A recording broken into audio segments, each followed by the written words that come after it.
I'm just curious. Have you been looking for something to jumpstart yourself off the couch? Because sometimes you just need a goal or something to get you started. So if you're looking for that and you're willing to come to Tampa on May 4th, please go to twobears5k.com and register today for the Two Bears 5K. Bert, Tom, Jelly Roll, all running at the Raymond James Stadium for the Two Bears 5K second annual. Again, please join us as twobears5k.com. The more, the merrier. There's lots of activations. Poor Osos is sponsoring.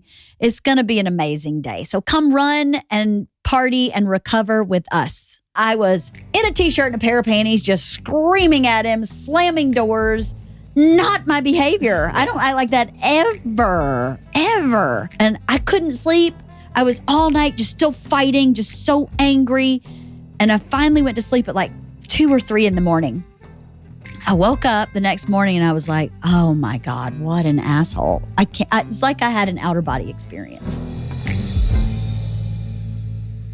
Okay, so I wanted you guys to come on here today because I watched this ABC special with Oprah about menopause.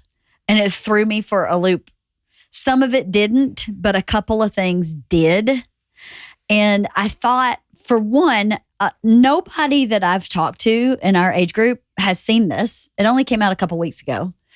A lot of people didn't even know that it existed. I don't think there's nothing behind it. Like no. I saw it on Insta. You did? Yeah. I saw an advertisement on Instagram. No, not until you told me about it. And I think there are 1 million people on 1 million platforms talking about menopause, but somehow no one ever sees it or hears about it or knows about it.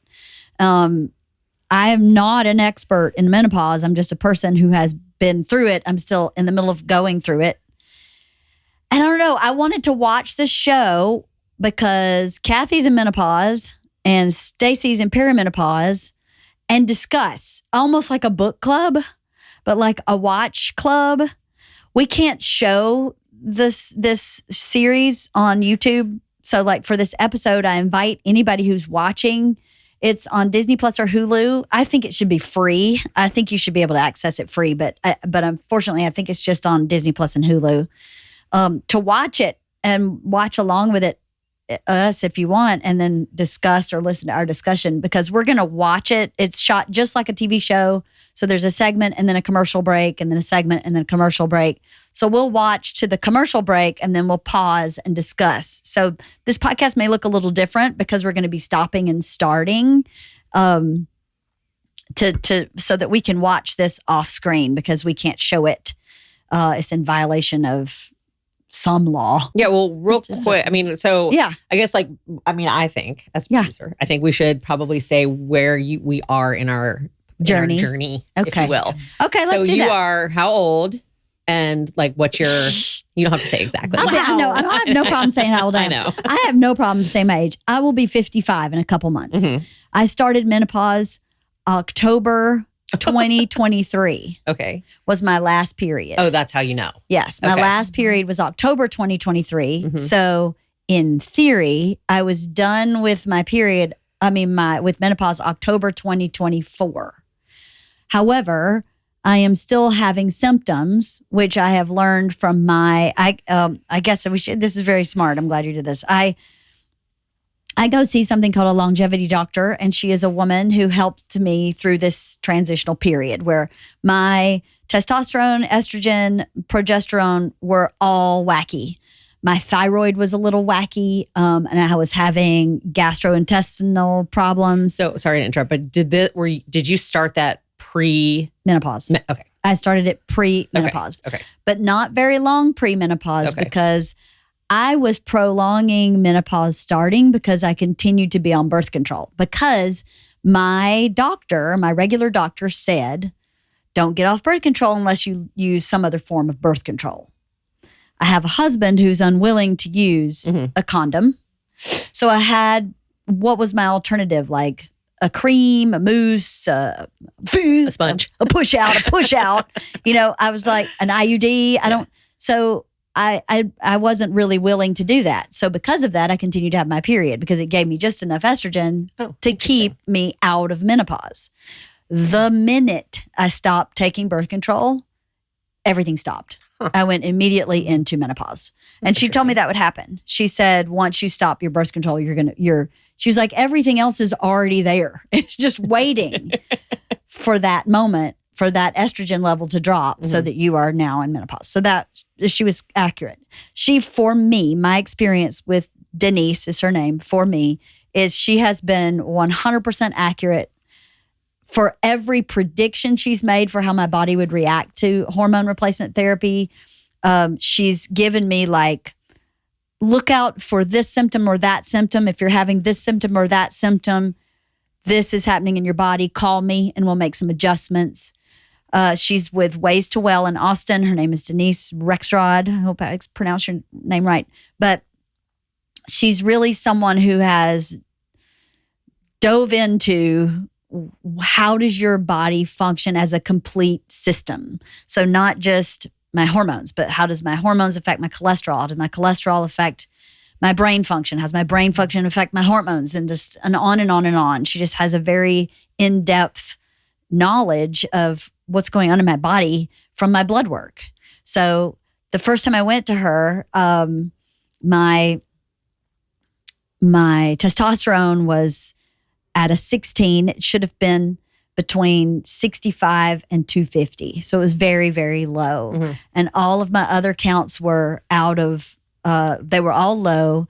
And I didn't know this, but your estrogen and your progesterone are supposed to be at a ratio to each other. So if a regular doctor reads your blood work, they may both be in a normal range, but their ratio to each other may be really wacky. So if your ratio is not right, you'll be having symptoms that Denise was able to say, oh, you're not sleeping. It's because this ratio is all screwed up. So if we can get your ratio right, you'll start sleeping. And I didn't feel like I got that kind of care from my regular doctor. So yeah, menopause started. Menopause was a year. I thought, I'm good. I'm done. But then I'm still occasionally having night sweats, and I'm still occasionally day after day not sleeping, and I'm still, stuff's still not right. So I just had my follow-up visit, coincidentally, just a few days after I saw this Oprah special. And she told me that menopause really can last like 5 years. Like everybody's different. Another thing she told me that I thought was really cool, not cool, was she was like, if you go to an OBGYN and they tell you, well, protocol for menopause is blah, blah, blah, you should not see that doctor. There's no protocol for menopause because every single person, every single woman's body is different. So you can't really go on a protocol. You can use a protocol as a jumping off place, but it can't be like, well, point and shoot and point and shoot. It doesn't work like that. She's like, the human body is so complex, particularly women's bodies. So I think the medical field is so far behind in this arena. And we as adults, my mom, I had no idea my mom went through menopause. I didn't know menopause existed really. I didn't understand it until I watched Fried Green Tomatoes. And I was like, what is she talking about? That's how I learned about menopause, was when Kathy Bates banged the back of that girl's car over and over and over again, and then went to see Jessica Tandy sobbing. And Jessica Tandy started going, well, how old are you? Are you getting hot flashes? Is this happening? Oh, honey, you're in the change. Oh, that's so funny. This is menopause. That's the first time I had any awareness of menopause. Oh, that's funny. Isn't that crazy? So, when you know better, you have to do better. And I think we know better. So as a generation, I'm so happy that Oprah did this, because the women in this are our generation of women who are saying, hey, I have a problem with how this is working, and are talking about it out loud.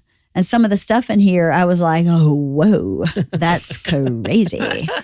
And I'm glad that we're talking about it. So that was a very long-winded, that's where I am. So I think I answered that question thoroughly. Okay. Yeah. So where are you, Stacey? Well, I'm 45. I guess I'm in the beginning. I'm just starting like hot flashes. I'm just starting, although my brain fog is like, I've had it since I was pregnant. So I don't know if that ever, stopped and started again or whatever. but that is basically, I don't know much about it. That's the other thing is like, I have not dove into it. I have not done any reading about it. Everything I learn about perimenopause, I learn from you or my peers or whatever that are also going through it. I haven't watched this. I haven't read any books. And I don't have the ability, like probably most of your listeners, to go to a longevity doctor and have that kind of care, which is like... That's not true. Yeah. Okay, good. No, I'll tell you it's not true. Good. So my monthly medication is less than $100 a month. Less than $100, which $100 is a lot to a lot of people. But I wouldn't want anyone to think it's like $5,000 a month, which is so cost prohibitive. $100 a month is still cost prohibitive, but it is achievable for more people than you might think. Yeah. And but like a longevity doctor is that, does insurance cover that? No, I just pay a fee. Yeah. I don't remember the fee, but it's not a huge fee. That's good to know. It really is not cost prohibitive. And I know there are a lot of longevity doctors, or they're called, some places are called whole health doctors, that are usually in private practice, which is such a bummer. Yeah. That's another thing is it should be available to everybody because the medication, the HRT that I'm on is so inexpensive. Yeah. So there's no money to be made on it from pharmaceutical companies. There's no, because my insurance isn't paying for any of it. Literally out of pocket is less than $100 a month. Yeah. So there's no money to be made on it. So then it's not in part of people's regular practice as a doctor. They're not educated. There's no incentive to get educated other than to care for your patients. And I think insurance companies make it prohibitive for regular doctors to really care for their patients. Yeah. Well, and I just did, like a physical, like I hadn't been to a real doctor. I have had babies, so I was always going to OBGYN, and she just did everything. Went to a normal general practitioner a couple months ago and asked for a full blood workup. And they do not test for like that's not part of it. No. Which is like, so now I know I have high cholesterol, and that's it. So like it's not helpful. Right. So I have to go to somebody else to like do all that stuff. It's just another appointment to make. It's just another appointment to make. And like another thing. Well, and then another appointment, because then you actually have to go get the blood work drawn. Right. And then, Right. It's never ending. It's not easy. It's not easy. And Yeah, it's not easy. But so you're just in the beginning. Yeah. You know very little. Very little. But you're just starting. Yes. Okay. And you're 45. Yes. Yes. Okay. And you have 3 children. I do. Yes. Okay. Yeah. Okay. So I am 52, almost 53. And I don't know where the fuck I am. I'll be honest with you. It has been a bit of a shit show. Like, I am not in menopause. It has not been a year since my last period. Almost a year ago, last summer, I decided to try hormone replacement therapy.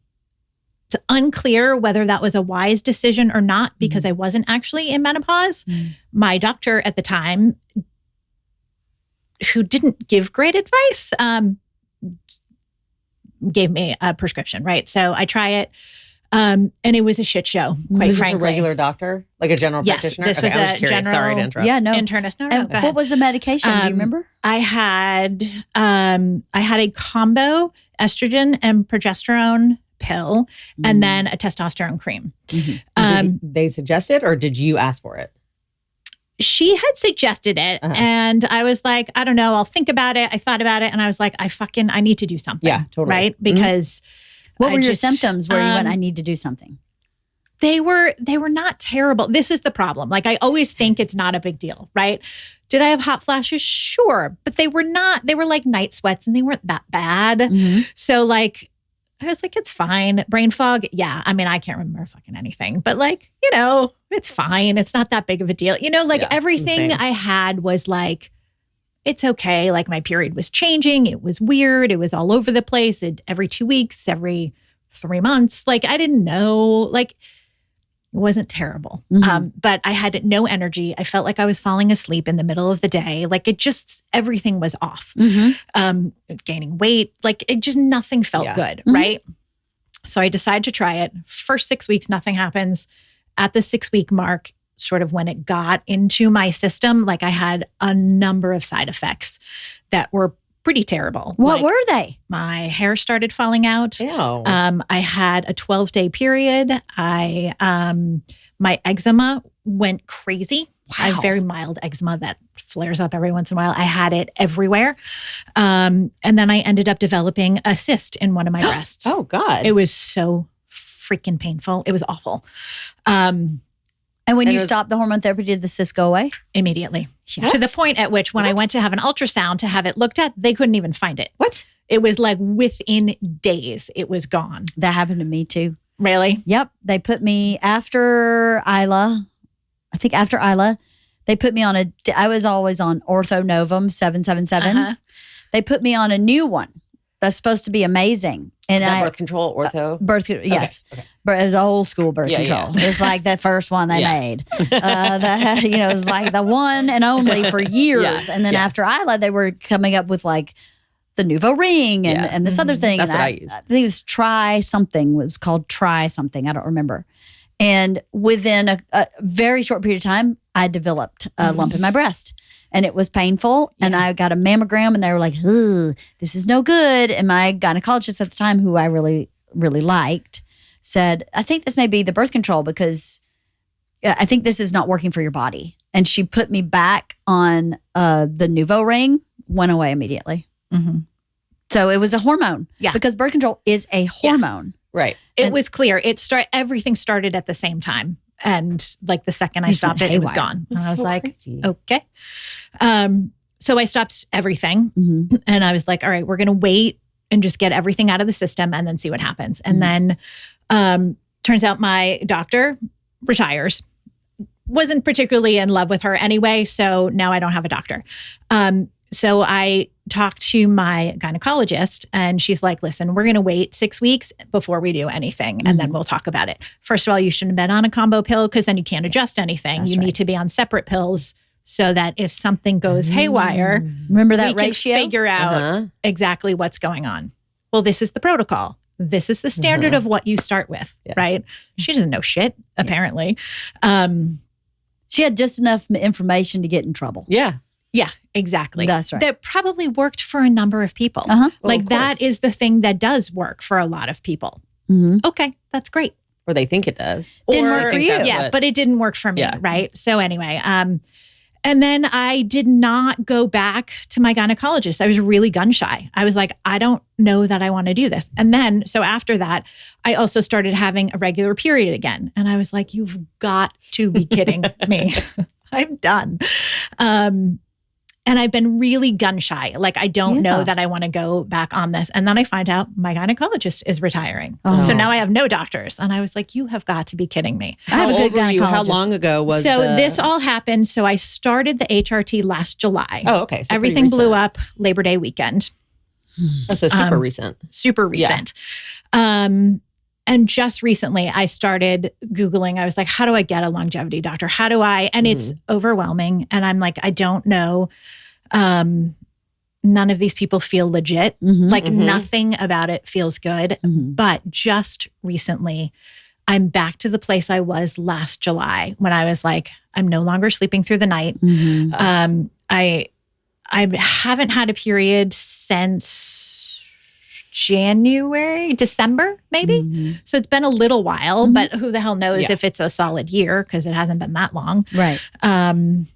Like all of that stuff is starting again. I have no energy. I'm annoyed all the time. Like I'm back in that place. And I was like, oh, I'm annoyed. I'm ready to try something again.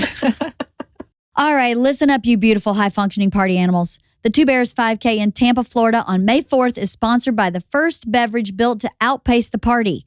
Light Strike Hard Refresher, an excellent source of 5% alcohol. Light Strike Hard Refresher is finally here, and unlike anything in the alcohol industry has ever seen. Light Strike isn't just a drink, it's a goddamn survival tool. It's the perfect party pacer.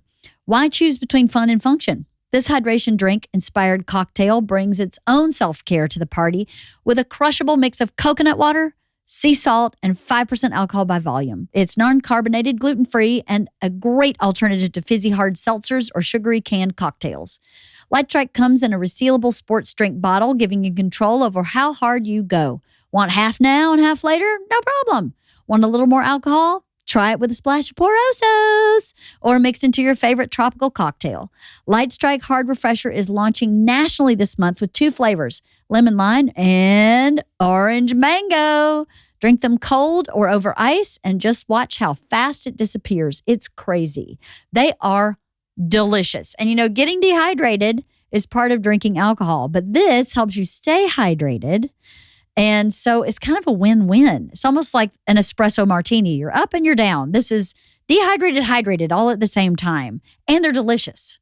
Learn more about Light Strike at drinklightstrike.com or follow on TikTok and Instagram at drinklightstrike. Light Strike Hard Refresher, an excellent source of 5% alcohol. Wife of the Party is sponsored by Acre Gold. You know how having a family and an incredible husband is invaluable and continues to amaze over time? It's kind of similar to gold, which is why we've partnered with a company called Acre Gold. Financial experts and big banks agree the value of gold is climbing new heights in 2025 and beyond. So how do you get in? Buying gold can feel complicated and expensive, but Acre Gold subscriptions make it easy and affordable. With subscriptions from $30 to $250 per month, Acre Gold makes gold ownership a reality for every budget. How does it work? Make automatic monthly payments into your stash until you reach the price of an Acre Gold bar. Once you pay for your bar, Acre Gold discreetly ships it to your door. Markets go up and down, but gold has stood the test of time. It's real. It's solid, and now it's easier than ever to own. Wouldn't it be cool to just stack up gold bars in your house and know that your money was something you could touch and feel and take with you if you decided to move? I don't know. I think it would be cool to have a bunch of gold bars. Secure your wealth and take control of your future. Start today at acregold.com. It's a weird moment, I think, in medical profession, right? Mm-hmm. Because this longevity doctor is such a new idea. Mm-hmm. And it does seem on paper a little snake oily. Like how do you even know what you're talking about? But when I listen to Denise, she is undeniable. Like there is no question I could ask that she does not only has an answer for, but I can tell she studied. It wasn't like, well, I'm thinking and then I heard through the great. No. She will tell me how she knows what she knows. And so I go, well, you can tell me to eat dirt. And if it's going to make me better at this point, if you say just eat dirt every day, I go, okay, I got you. And that she can predict it's going to go this way or that way. If it goes that way, call me immediately. Don't hesitate. Don't wait. Call me immediately. We'll draw blood again. We'll figure this out immediately. And she's been right every time. I'm so sorry that you had such a bad experience. Yeah, I had no idea. What a bummer. So many people are like, oh my God, changed my life. I went on HRT. It was amazing. And I was like, okay. Well, your doctor, like I said, knew just enough to get in trouble. Yeah, exactly. Mm-hmm. That's a real bummer. And the interesting thing is both of them had gone through menopause. So I'm like, come on, ladies. Yeah. How do you not know? Or want to know more. Well, so and what about when you went through it? Like, did you not think oh, maybe I should figure out some more? Anyway. I don't know.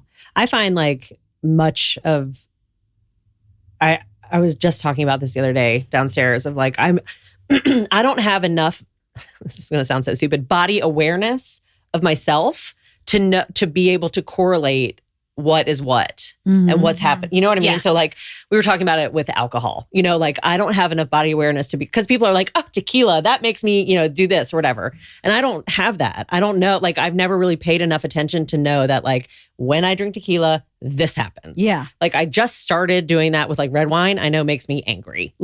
Yeah. But, and so I feel and most women go through so many changes in their life, in their body that I don't know, is my brain fog because I have a 5-year-old, or is my brain fog because I'm going through perimenopause, or is my brain fog because of this, that, or the other? There's just I don't have enough awareness to know the correlation between anything. Mm-hmm. And so everything is normal. So for you, when you're just accept it. Right. Well, and it sounds like that's what you were doing, which is they're not bad enough. And I'm like, well, I have night sweats, but I also did when I was pregnant. And I also did when I didn't have a fan in my room. So like, you know what I mean? Yes, I don't know. do. Well, I think the what I was told by my internist when I came to her with issues was, well, it's just that time of life. Yeah. Right. It's just your age. Just got to get through it. Right.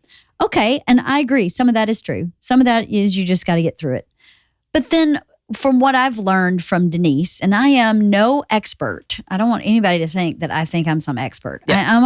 I'm only saying what I've learned, my own experience, is that your hormones affect so many other systems in your body, like your heart, like your brain. So I'm going to screw this up, Denise. I am so sorry. But as I remember it, cholesterol in women means a little something different than cholesterol in men. And that your cholesterol is protective of your brain, right? It helps your brain. And your hormones actually do affect your cholesterol. So like if your hormones are all screwed up, your cholesterol is really high. But if you get your hormones leveled out, it might not fix your cholesterol problem entirely. But if you're someone like me, where I don't remember which number, but one of my numbers was just 1 point over high, right? The other ones were fine, but I had one of my LDL or whatever was just 1 point over high, where my regular doctor was like, got to watch that. Let's watch that. Okay now, but we can't get any higher. When I went to see Denise, she went, I'm not really concerned about that because it is 1 point over, but relative to the other two cholesterols and looking at how screwed up your hormones are, when we get your hormones straight, that's going to go below. It may not drop drastically, but it's going to go down a couple points and then you're going to be fine. And she was right. And so I go, well, why aren't we treating cholesterol through your hormonal system? Because when you take a cholesterol medication, that's a synthetic medication. When you take hormone replacement therapy, that is a biodiverse medication. That means it's created by something like natural, like your own, or like a cow, or like something. I don't know. I don't know how they make the shit, but I know that it's not synthetic. Right. It is something that your body already recognizes, as opposed to a synthetic chemical, which is a cholesterol medication or of the like. She said the same thing about your brain and your memory and all of this brain fog that we're having. They talk about this in this video a little bit too. But your cholesterol protects your brain, right? So women, two out of three Alzheimer's patients are women. And every woman goes through menopause. And your hormones affect your cholesterol. So is that being researched? How hormones affect your cholesterol, which affects your possibility of getting Alzheimer's? Is any of that being researched? I don't know, but that's an interesting question. It's an interesting query, right? Yeah. So I don't know. I mean, another thing that Denise has told me about is she's like, so many people treat obesity without looking at a hormonal imbalance. So testosterone, which women have, is a teammate to your thyroid. They work together. They need each other. And if your testosterone is really low, your thyroid is working really hard. And over time, that thyroid gets tired. And now you do your blood work, your thyroid looks totally normal. But again, there's a ratio from testosterone to thyroid to go, oh, wow, your thyroid's working really hard. This might be part of the puzzle for why you're putting weight on in menopause. Not the whole reason, but your body is a system. And so if parts of your system are not working optimally, other parts of the system like step up their game to fill in the gap, right? And that would make them overwork over time. All of that made so much sense to me. So she was like, once we get your testosterone at the right level, your thyroid will calm down. She also gave me a very realistic, not prognosis, but like, this is how long it's going to take for your body to regulate, right? So she was like, once you start hormone replacement therapy, you'll have some relief right away, but you're really not going to balance everything for 18 to 24 months. And that seems like a really long time. But boy, she was right. When I hit 24 months, my weight started dropping off. It was exactly this past fall. I haven't changed my diet or exercise at all, but it just started like falling off. And I think it's because my body went, oh, okay, we're going to stay in this rhythm. We're going to stay here. And this is good. I remember this. This is what I like. She also told me this, which I thought was really interesting. She said, your hormones have a pathway, kind of like a dog run. You know, have you seen a dog that like goes back and forth on a fence and they beat a path and then grass won't grow in that path? That's what your hormones do in your body. And then when your body stops putting those hormones out or slows down, that dog run is still there. And it's like, now it's like looking for that stuff, and it causes other parts of your brain to start looking around for, hey, where's that dog? Yeah. That dog is missing. Anybody seen my dog? Where's my dog? And then like everything starts panicking because the dog is missing from the dog run. And so all these systems just start getting out of whack. And I was like, what a great visual to understand how your body's trying to recalibrate itself. So if you can put the dog back in the dog run because as I understand it, again, I am not an expert, your body will regulate and start kind of making these hormones again in a more natural way. You're just getting that hormone replacement therapy is the dog on the dog run long enough for your body to just go, oh yeah, I know how to do this. I remember now. We're not panicking now trying to make you ovulate. I get it. Now I'm going to get back on this dog run, and it kind of regulates itself over time, but it takes time. So I thought that was a really cool way of describing the way your body works, that it just keeps looking for that dog that's missing for the dog run. And hormone replacement therapy is a fakey make-believe dog. It's the rabbit that the greyhounds are chasing around the track, you know? And at a certain point, the rabbit becomes real, I think. And so then you, at some point, technically you shouldn't have to have, or like your body is like, but who knows when that is, like in your 70s? Well, it just depends on, there's no protocol. No protocol for that. No protocol. But I don't, as I understand it, it's good to kind of get off of it by the time you're 60. So as I understand it, again, I am not an expert. You should have Denise on. So I would love to have fucking Denise on. Are you kidding me? I would just not talk at all. Yeah. I would just let her talk the whole time. Yeah. Denise, do you want to come on my podcast and talk about it? Because I would love it. She's such an impressive person. And she's helped me so much just understand what's happening in my body. But we should start watching this, because if not, we'll have a 4-hour podcast. This was a full podcast right here.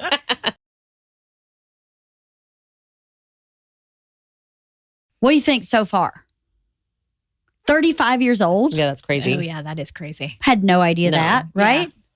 Well, no. I mean, but that's interesting because when you're 35, that's when they also say that you're a geriatric pregnancy, that same age. That is interesting. So I wonder if it has something to do with, they're like, if you have a baby at 34, you're fine. If you're at 35, you have to start taking all these different tests, all these different things the minute you turn 35. Wow. When you're pregnant. So I don't know if that has anything to do with anything. That is really interesting. I wonder if there's any correlation. But clearly why do you do that when you're 35? Why are you a geriatric pregnancy? Geriatric. I know, that's what I know. What is horrible. Right? I had one geriatric pregnancy. I had two. Because I had Daniel right before I turned 35. Yeah, I was 35, almost 36. That's got to be so much more common these days, though. Oh yeah, yeah, right? Yeah, but it is interesting because this is totally off topic, but it's about the egg, not the uterus. It's the egg. Yeah, the eggs are, The egg is considered geriatric, not the uterus. Because Yes. if you have like a donor egg and you're 45 years old, you're fine. Oh, you can carry a baby when you're 75. Yeah. The uterus still works. Yeah, and they don't consider you a health risk.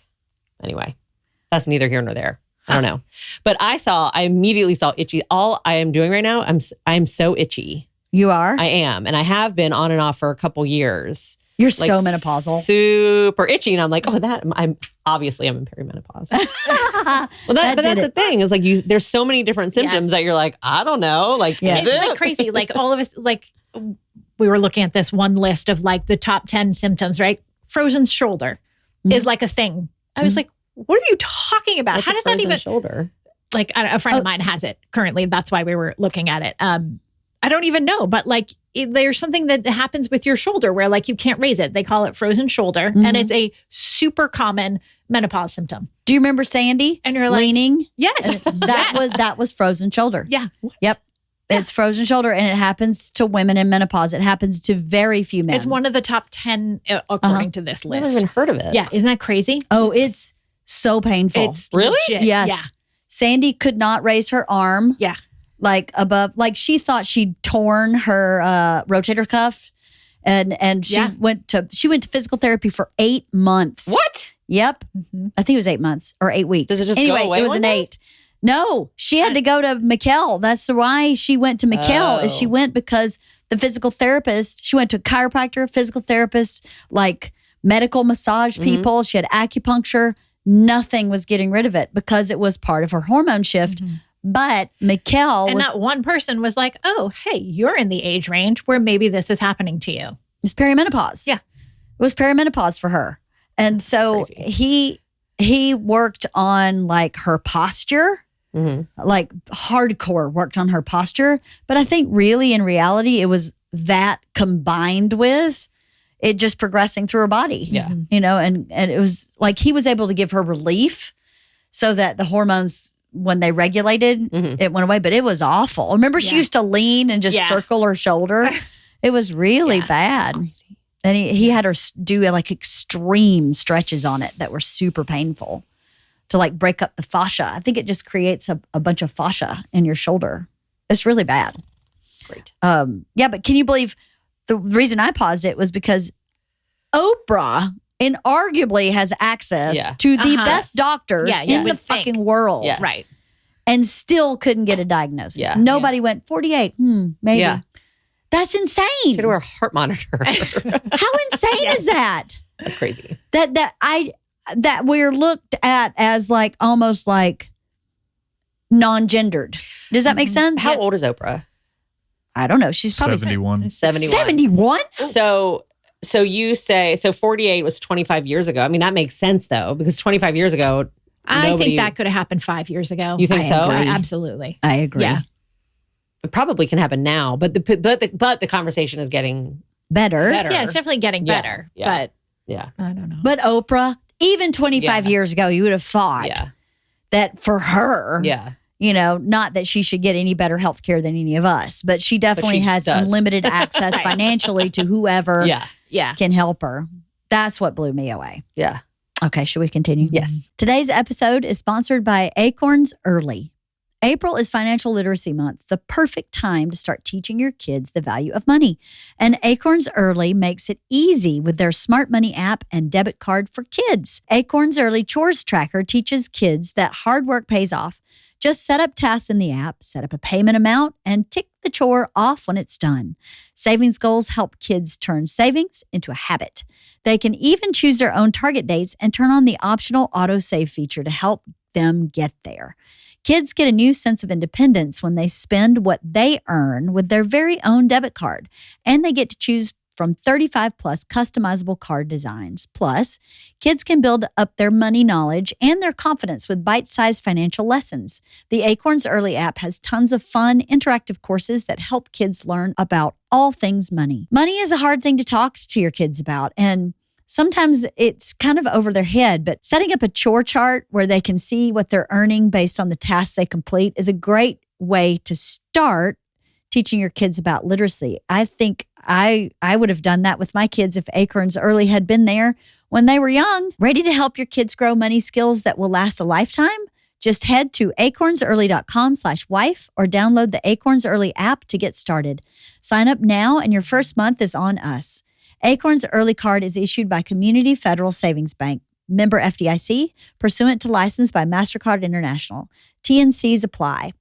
Monthly subscription fee starting from $5 per month unless canceled.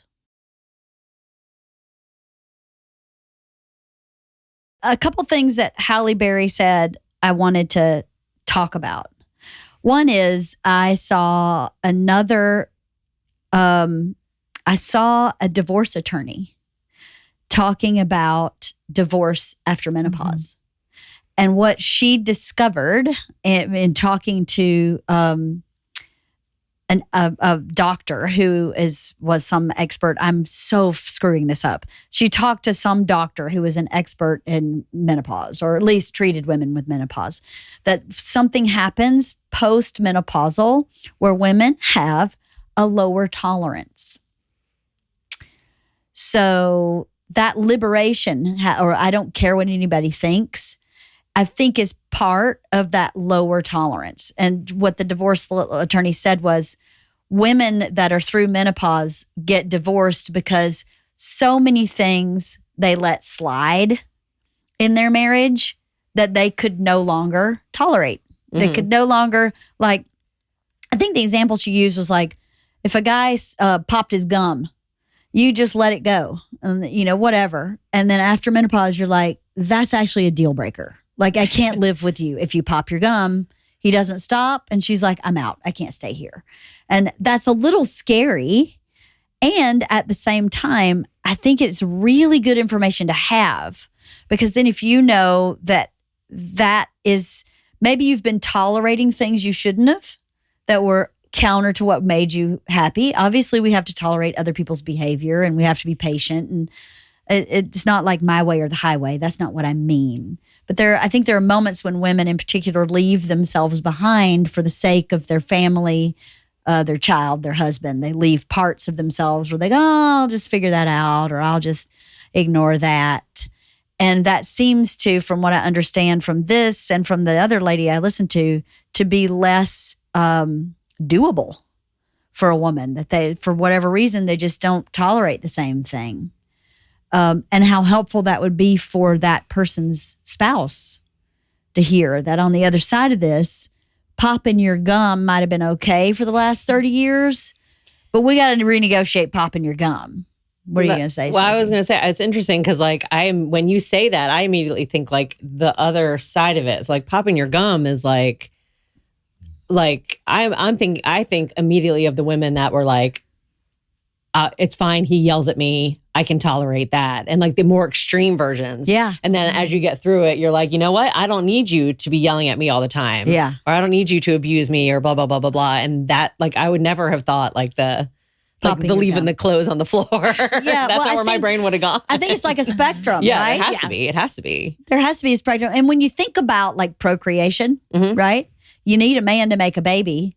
If you're not ovulating, you don't need a man. It doesn't need to be a man, another person. Yeah. That survival piece where we have to work together to survive. Well, when we were first built back millions of years ago, whenever we were built, we weren't built to live this long. So I don't think women lived to experience menopause. Right. And then the after effects of menopause, which is like, you can take your Cro-Magnon self and go play with the dinosaurs. I don't need to like pick up all of your spare bones around here, people.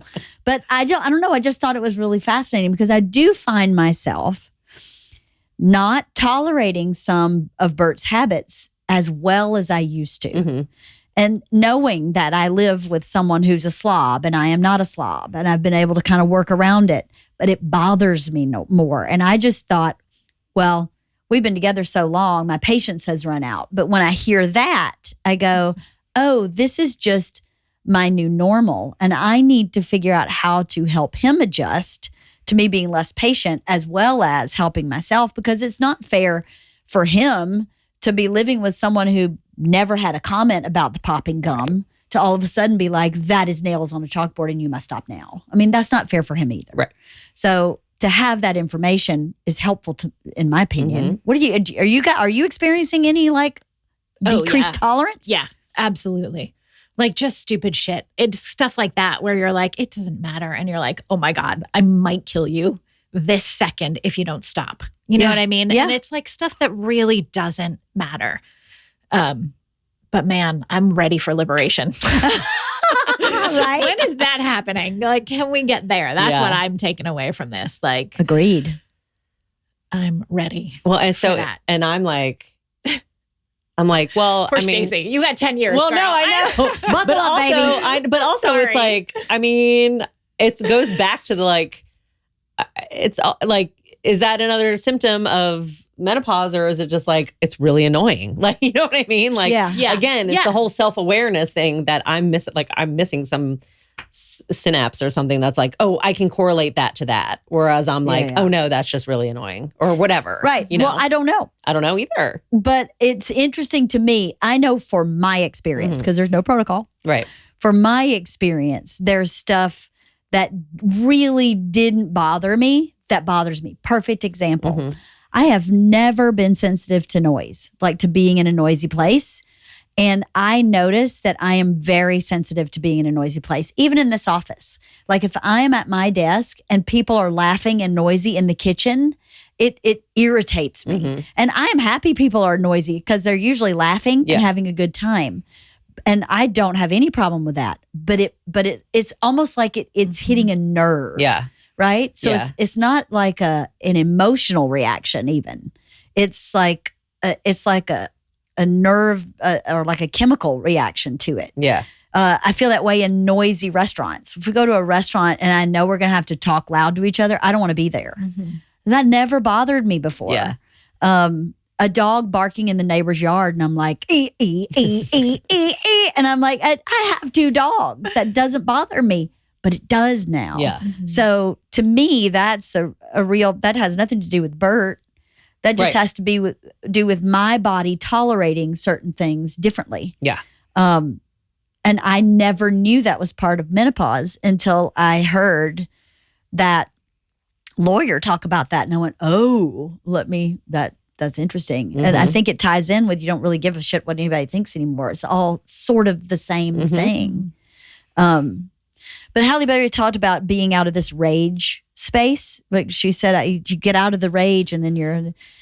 Well, I wanted to talk just a minute about rage because I figured this out this past week. So Bert made a very comment he meant as a joke, and I took it very personally, very quickly, and went to rage, went 0 to 60 in 1.1 second, and couldn't get myself out of that headspace of being absolutely furious and needing to fight about it. And I couldn't get out of that headspace. I mean, I was so ridiculous. I told him to go fuck himself and I would see him on the plane. We had a hotel room with 2 bedrooms in it because he snores. I went in my room and locked the door. And I locked the door not because I was scared of him, because I was making a statement. It was a fuck you, I'm locking my door. And of course he came to the door and he was like, you locked the door. And I was in a t-shirt and a pair of panties, just screaming at him, slamming doors. Not my behavior. I like that ever. And I couldn't sleep. I was all night just still fighting, just so angry. And I finally went to sleep at like 2 or 3 in the morning. I woke up the next morning and I was like, oh my God, what an asshole. It's like I had an outer body experience. I had 2 drinks. 2 drinks inarguably is not enough to make me like blackout drunk or a lunatic. But I was a lunatic and I was so embarrassed. And of course I woke up the next morning at 7 and Bert wasn't awake. So I like paced the room, and finally at 9:30, I was like, I'm just going to wake him up and apologize because our day was going to start at 10. And I was like, I am so sorry that I behaved that way and that I treated you that way. You did not deserve it. I mean, everything I said, I was just out of my mind. It doesn't matter that the comment you said hurt my feelings. It does not justify anything I said or did. I was completely wrong. I couldn't even get the apology out. He was like, I forgave you before the end of the night. I mean, this was not you. Yeah. And then we broke it down and he was like, this is the 4th time this has happened in the last 2 years. Remember, I've been in this menopausal state for around that time. And I was like, yeah, I hadn't thought about that, but I think you're right. Coincidentally, that 2 days before I had watched this episode with Oprah. And then that same morning, I had my 6-month follow-up appointment with Denise to go over my blood work. And I said, you know what? I think this has to do with my menopause. And Bert said, I think it does too. So I said to Denise, I was like, before we start anything, I need to tell you what happened last night. And I told her the whole story, and she's just grinning and nodding and letting me get my story out. And then she scrolls up in my blood work and she goes, let me show you why that happened. My estrogen was in the toilet. It was almost not. I mean, when I started, because I have every 6-month marker. So I can see every visit I've had with her where it was really low. She got it up, got it stabilized, and then it just went back down. That's when she explained the dog run to me, right? And that when you go through menopause, it's not just and you're 1 year and you're done. Your body's still trying to figure it out, right? So this was my body in my blood work showing me that it was trying to figure it out. But I made a connection in that moment, which I think was really important. When I was a teenager, I liked to fight. I liked to fight a lot as a teenager. Well, what's happening when you're a teenager? Your hormones are fucking all over the place. When I had Isla, I had postpartum, and my postpartum was rage. So when I finally went to the doctor, because I picked the toilet lid off the toilet tank and broke it over the toilet bowl, because I was so angry at my 9-month-old daughter that when I broke that toilet bowl, I went, something's wrong. I need to go to the doctor. The doctor put me on birth control and it stopped. What's birth control? Estrogen. That's what it is. And so crazy. Isn't that crazy? Yeah. So I told Denise that, and Denise said to me, it's really a shame that women don't bring this to their doctor and talk about it, and don't talk about it with their girlfriends. Because for some women, they have no side effects from their estrogen being that low, or very little. None like this, no extreme things. For some women, it's extreme depression. And what do they get prescribed? Antidepressant. For some women, it's extreme mood swings, and they get prescribed something for their mental health. For some women, it's uncontrollable crying, don't know why they're crying, don't know what's happening. And for some women, it's rage. And for you, it clearly, adolescence, postpartum, menopause, it's all rage. So she was like, estrogen is that chemical that goes up and down throughout your month cycle. So she was like, we took your blood on a certain day when it's probably hopefully at its lowest, but maybe not. Maybe it's even lower a week later after your blood draw, and now you can't tolerate anything and you go straight to rage. Your husband makes an innocuous comment and you're rageful. It's not okay that you just spent the night berating your husband, but it's good to know that might be an indicator that something's off in your body. Right. And that this is how your body and your brain deals with this hormonal imbalance. So I put that out there. So if anybody else has any kind of cyclical behavior, if you're really moody as a teenager after kids, if you're really depressed, if you're really, if you cry for no reason, maybe it's something with your hormones and not situational. Of course, it could be situational. I'm not saying this is the only thing it could possibly be.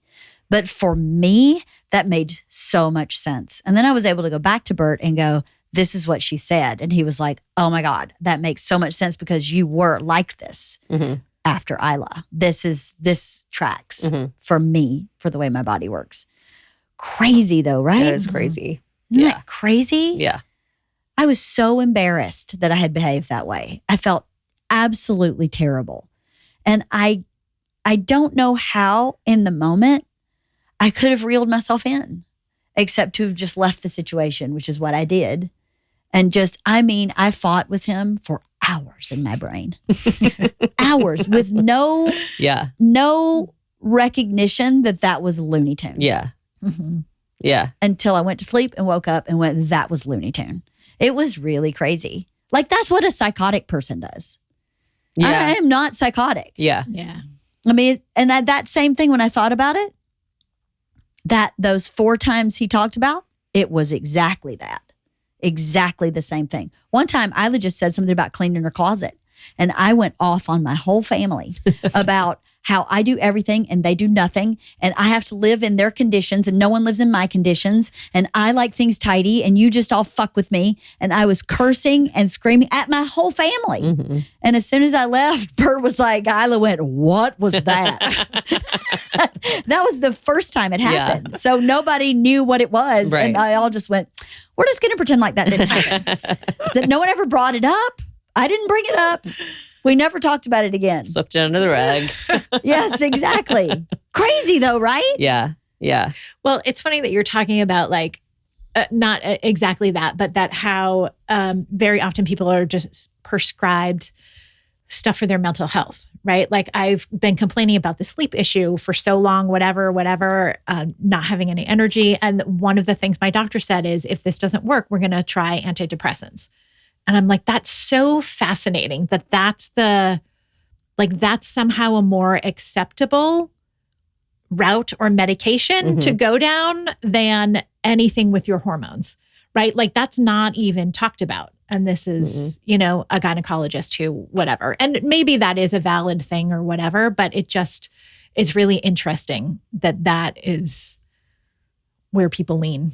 It seems like an antidepressant is a Band-Aid as opposed to like for some people. the first, in this scenario. In this scenario, Right. In my scenario. In some, it is. Like if you know what I mean? People that have been on antidepressants for, Right. And as they are used off brand for so many other things course. and very effectively. Right. Yeah. Right. So, but it's just interesting.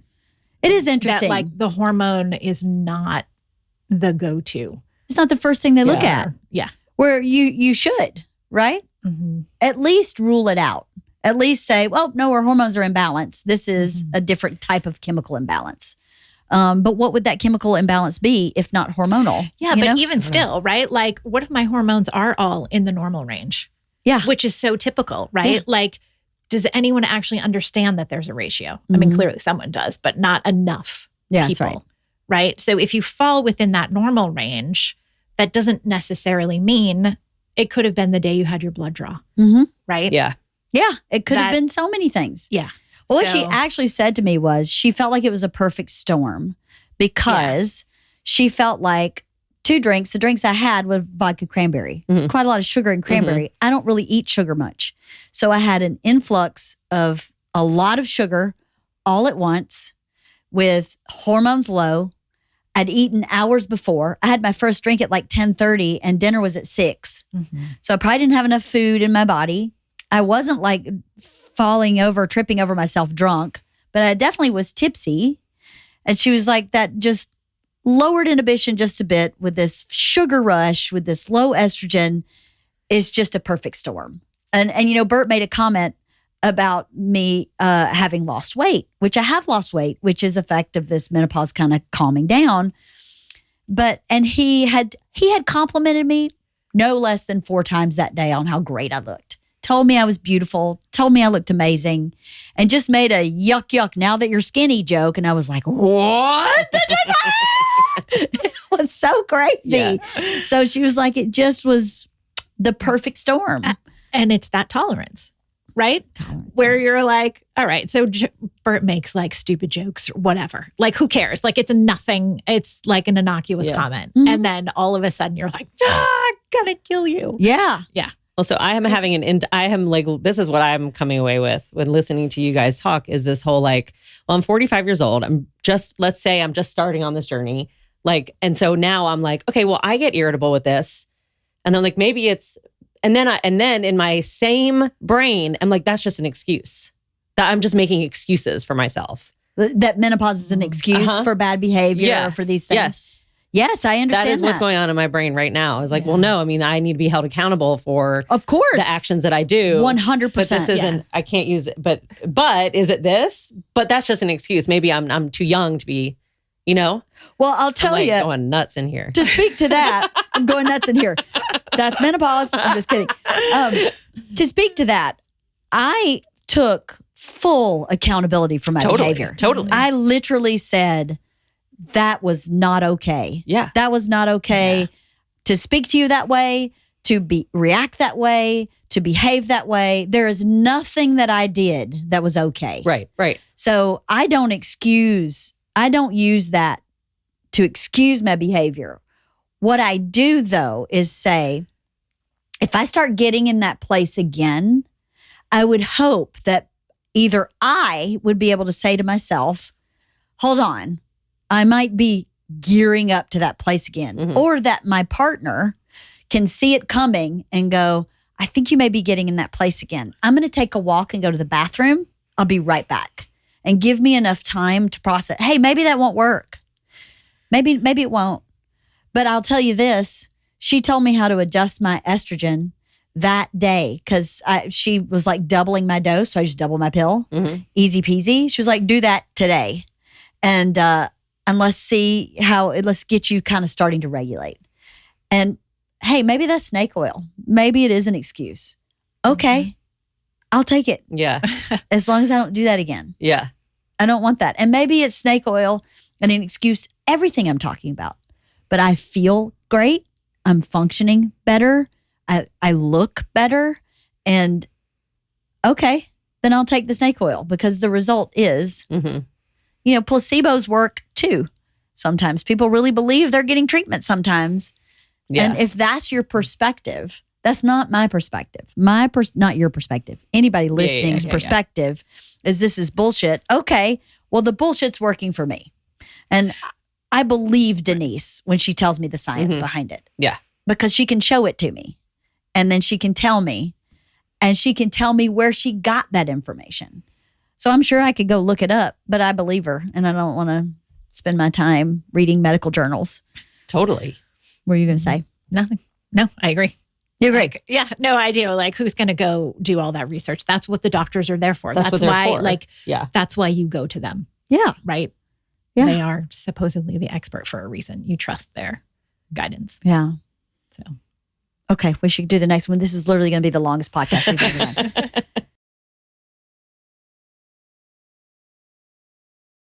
What do you think about that? That's insane. It tracks. Isn't that crazy? Yeah.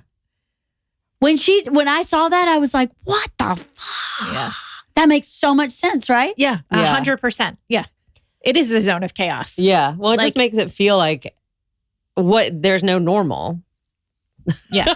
There is no normal. Your normal is right no now. more. There is no, but like what was normal? But you know what I mean? Like there's never been a real normal.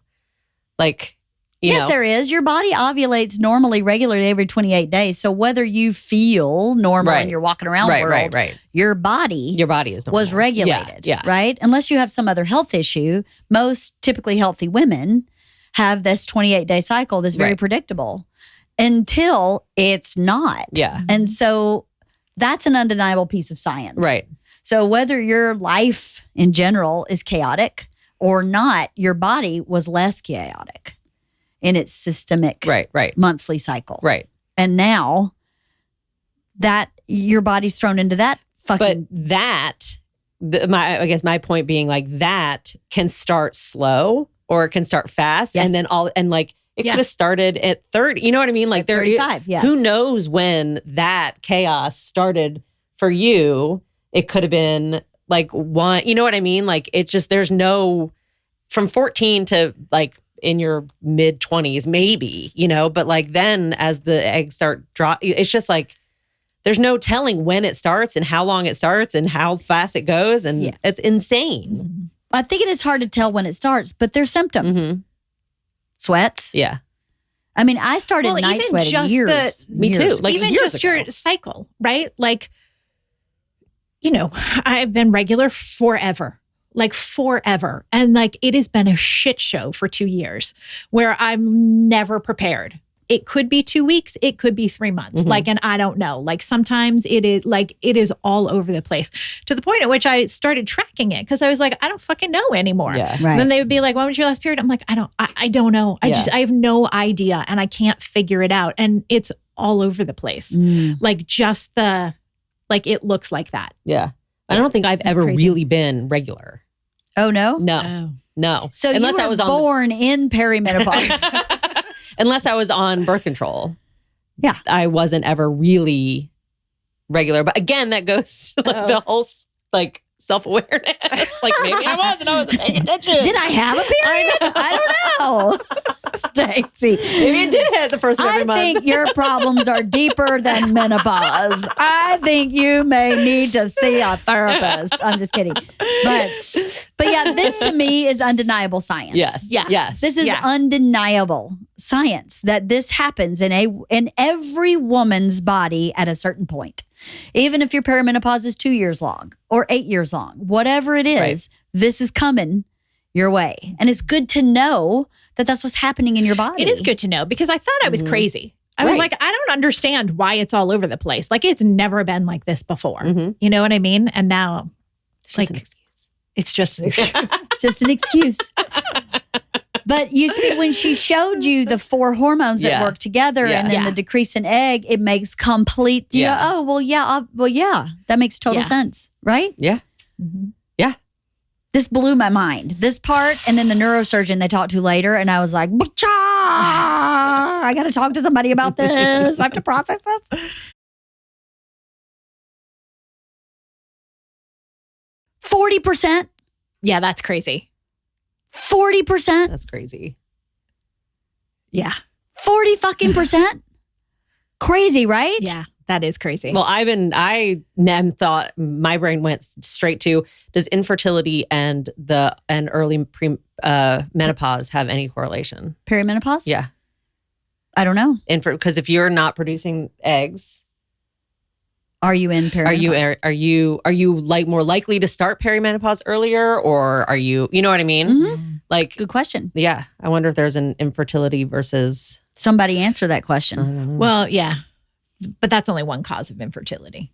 Right. Just the egg part. Yeah. Interesting. Yeah. Yeah, I don't know. 40% mental health, brain fog. Is it the neurotransmitters stop? And the new ADHD, what does that mean? I know. Oh, I read about this too. Apparently, menopausal women are developing ADHD post-menopause. Post-menopause. Like in this moment. Menopause, post-menopause, Oh, okay. Perimenopause forward. Yeah. They now have ADHD. Yeah. But it doesn't go away. Yeah. So I saw this post, I reposted on my Instagram, of this otter trying to gather marbles. Oh my God, I saw that. And he's just like gathering, and then marbles are like blah, blah, blah, blah, blah, marble, and they're getting away from him. And I go, I feel like that's my brain at all times. Yes. Now, but I didn't feel that way before. Yeah, I don't feel like that's ADHD. I just feel like it is like brain fog, where I'm like, I just can't even finish a thought or a sentence. Like it's just gone. Yeah. I can't remember anything. Yeah. I know. Yeah. And how many times do you walk into a room and you're like, I have no fucking idea. What was I just doing?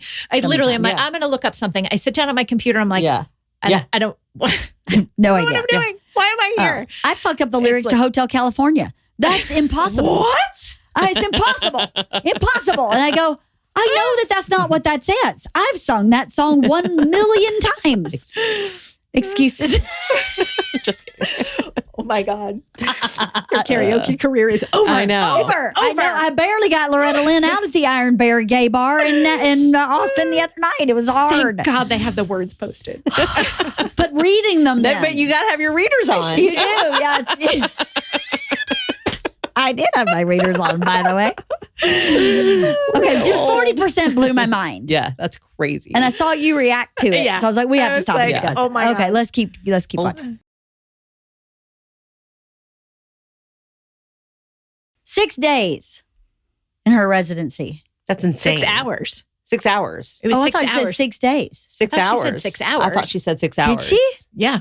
Of her 4 years of residency. 4 years, 6 hours. What days or hours? It doesn't matter. That's not enough. Either one. Way, I guess that's true, right? Either Isn't- one But is I not heard enough. hours too. That's egregious. Yeah. It's almost negligent, right? Well, yeah, considering. 6 hours. I mean, like, we should march on Washington about that. That's so bad. Yeah. At 50% of the population, if they live to this age, will experience menopause. And not understanding it more thoroughly is almost negligent. Not only that, but like, arguably, you spend more that doctor will spend more of their time with you as a premenopause and menopausal woman as they will before. I mean, the average age of someone that would go to an OBGYN for the first time would be 16, 18, I would say, around there. Well, now they say you should have your first visit at 21 or 23. Something like that, so that's 21. And then you're talking about symptoms starting at 40. And then women are living. I mean, like, that's insane. Right. So for 20 years, they're like, popping out babies. But then for 40 years, they're in menopause. Which, right? and they only talked about it for 6 hours. Yes, exactly. That's Isn't insane. That crazy? It's so crazy. I mean, that just makes me think that, like, you should never go to who do you go? The OBGYN is, I mean, this is a very broad statement, but if that is true and that was what the norm is or was, then an OBGYN has just as little to do with a woman after the age of 40, 45 than any other doctor. Like, they're not useful. The only thing I think that Potentially, they I get what you're saying. Yeah. some kind of like, They don't have any more knowledge. They don't have any more anyone knowledge else because I than a general can't imagine that a general practitioner had less than 6 hours, So they probably had the same amount. I don't know. I don't know either. I'd heard a regular practitioner spends 1 to 5 days on women's health In total. That's insane. So Yeah. that's what I heard through the grapevine. We all hear So I don't know, but you're right. The reason to go to OBGYN after that age is to monitor possible cancers. I mean, really, but anyone. I mean, general uterine practitioner can do cancer, that. to give you a pap smear. General practitioners can do that now. They all did. I haven't been to a gynecologist in literally years because my internist did all of my. Once you have a women's baby, health. if they don't know any more about menopause than anyone else, then what's the point? Yeah, That's insane. Isn't it crazy? Yeah, that is crazy. Just an excuse, though. I don't know. So crazy. There was something else I wanted to talk about what she said, and I wish I had a pen and paper. I would have written it down. It was the 6 days, and then I don't remember. I don't know. That's brain fog. I don't remember. Brain fog. I do have a little bit of brain fog. Okay, let's keep going. Do you guys have anything to say about that last segment? I'd never heard that statistic before. That two out of 3 No, I hadn't either. Alzheimer's patients are women. Mm-mm. I didn't know that. I hadn't heard that either. 36 is young. 36 But is young. she did say it was started because she was having trouble getting pregnant. Yeah. So, like, again, this correlation between infertility and Interesting. perimenopause. I don't know. But how interesting. Like, she got some sort of treatment right away. Yeah. Like, her doctor was on board. You know what I Yeah. mean? So, I wonder if it was her fertility doctor. I don't know. Estrogen patch. yeah, maybe. I don't know. One would think a fertility doctor knows a lot about hormones because think, your right? hormones affect your ovulation. Well, yeah, I mean, that's what IVF is pumping your body full of hormones. Right. So I wonder if they even get more schooling about hormones than just a straight up OBGYN. Maybe. You would think That's a they'd good have question, to, right? Yeah, they would have to. But yeah. Interesting. Okay. Yeah, but is that in relation to menopause or just making babies? You know what I mean? Oh, I'm sure it's about making babies. If that sure part it about that is, making like- babies, there has to be some sort of like There's Yeah. logically a connection, right? But I wonder if the The training first one's goes thinking about beyond that. Pioneers in the field. You're revolutionary. Perimenopausal pioneers, y'all. we're solving all the world's problems. And there's right now, the alliteration. three of us. Right? Da, da, da, da. Us three and We're gonna Oprah. forget them in 5 minutes. We three and Oprah. We've solved it all and then can't remember. Yeah. We have no idea what we did, guys, but So- we definitely did it. Well, at least we've recorded it, so Yeah, we can exactly. rewatch and go, oh, yeah, I did say that. That was good. Okay, let's keep watching. That flipped me the fuck out. Regional brain Atrophy. atrophy. Atrophy. You know what atrophy And the is? longer you're in it, the more atrophy you have. Define So it. that's Just define it terrifying. for all your listeners. I'm just saying. Atrophy is when something stops working. Oh, okay. Okay. So an atrophied arm is what happens after a stroke. Okay. That Yeah. arm Okay. curls and is atrophied. Okay. Right? Mhm. So It's then, like it shrinks a yes, little bit. Yeah. part of your brain then is shrinking and is working less Right. well. Yeah. Which is why you can't find a word. It's why you fuck up Hotel California. Yeah. It's all connected. That freaked me out. Does it not freak you out? No, it's insane. A little bit. Like I'm like terrified by the fact that the longer you're in it, the worse it is. Yeah. Same. Like, Yeah. Where's the like, it can be fixed? I'm like waiting for that sentence. So an atrophy means it's not coming back. I don't know. Like, if She it's- explains it. Hoping that that's not true. She explains because it. right now I'm like, fuck. Right? Like, That's insane. it's terrifying. This made me cry. Like this, Yeah. I walked away from this going, that scares me more than anything else, is this brain atrophy. Yeah. And I woke up the next morning still freaked out about this one woman. Well, what she She said did that it. got me was about like women at the top of their careers. Like, Yeah. that to me is Yeah. like all of a sudden you're getting, you can't remember anything. And it has nothing to do with, I can't even think the word. Yeah. It has nothing to do with whatever. A reduced IQ. Yeah, right. Or a lack getting of older. knowledge. It's No. it's It's an atrophy of the brain caused by estrogen drop, right? So then to me, that lowered confidence I experience because I'll be in a meeting or on a Zoom with someone all the and I can't time. get it out. And then I feel like a fool. And then I Yeah. feel like my credibility is less. 100%. Because the people watching me are like, she can't even get a fucking sentence out. Yeah. How are we going to let her make a decision about ABC? Well, then you have to feel like you have to make and then I'm like, oh, you're apologizing for it. I'm apologizing for it, or I'm doing this or that or the other. Yeah. And they Or- 100% are looking at me differently. Yes. Or overcompensating by working extra Yeah. hard or Yes. doing All all, that all the too. other things. Yes. And you're like Yeah. yes. trying to Yeah. extra prove yourself. Right. Yes. What happened for me, this is what I said to Bert, is that I no longer trust my brain. Mhm. So now my brain almost never forgot anything, Right. lost anything, left anything, didn't have to write everything down. Now I don't trust my brain. So I lay awake at night going, did I do that? Yeah. Am I going to forget that? I better Yeah. write that down right now. Oh God, before I get the pencil out, I've forgotten what I have to Yes. write down. Yes. So now I don't trust myself. And that is, not only does it undermine confidence outwardly, like how do people perceive me, Mhm. but it's undermined confidence in myself. Yeah. Like to myself, Yes. not to affect anybody else.